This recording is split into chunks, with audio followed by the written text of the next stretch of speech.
ұжымның наурызы басталып жатыр. Қандай керемет көріністер. Сәлем салам достары.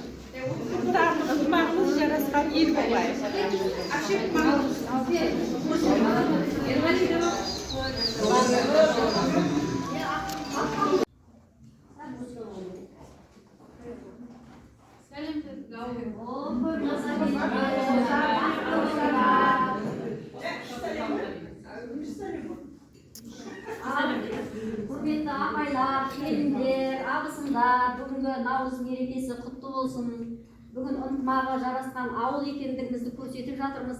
Әрқашанда ынтымағымыз арта берсін, дендеріңіз сау болсын. Осындай мерекеде мереке жете берейік, береке көп бола берсін. Тек осы мектебіміздің атағын шығаратын, даңқын шығаратын ұстаздар көбейе берсін. Мейрамнан мейрамға жете берейік, Құдай қаласа.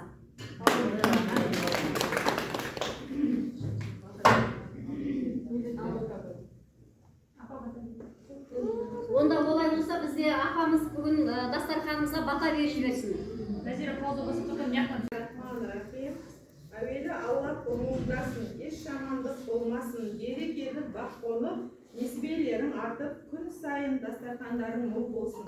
Жүректеріңде сөнбес иман болсын. Амин Аллаха. Бүгінгі мына дастарханның басында ауылымыздың алқауызына әнге кезек берейік. Бәріміз шырқап, едім аяу әнін шырқап жіберейік. Алма ағашты